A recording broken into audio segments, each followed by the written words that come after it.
নিখোঁজ কে কিভাবে নিখোঁজ হলো সেটা জানার জন্য তোমাদের দেখতে হবে আজকে আমাদের ডে 4 মিনি ব্লগ। পুরো ব্লগটা না স্কিপ করে দেখো।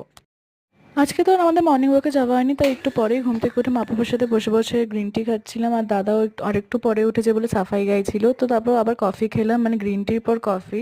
যাই হোক, তো ঠাকুর ঘরে গিয়ে দেখি ঠাকুরকে এত সুন্দর করে সাজানো হয়েছে, কারণ কি আজ বৃহস্পতিবার, লক্ষ্মীবার, আর লক্ষ্মীবারে আমাদের একটু বড় করেই পুজো হয়। দাদা তো তারপর ধুনো দেখাচ্ছিল। তারপর তো বাবা অফিস বেরিয়ে গেল। গরমটা লাগছে বলো? খুব গরম, খুব খুব যত গরম বাড়ে মানে এক্সারসাইজ তত বাড়ানো উচিত, কারণ ঘামটা বেশি হয় শরীরে, মানে অ্যাবস হয়ে যাবে তখন। ওর ভাত বকা হয়ে যাওয়ার পর চান করে উঠে আমি গন গার্ল বুকটা পড়ছিলাম। তারপর তো 1-1:30টার সময় লাঞ্চ করে নিলাম আমরা সবাই। ঘি ভাত ছিল, যেটা আমার খুব পছন্দের। আর তারপর মা তো আমের আচার বানিয়েছে। আর আমি আর দাদা তারপর নিখোঁজ বলে একটা সিরিজ হইচইতে বিঞ্জ আরে ওয়াচ ইনি তো করছিলাম। দেখি এক মিনিট।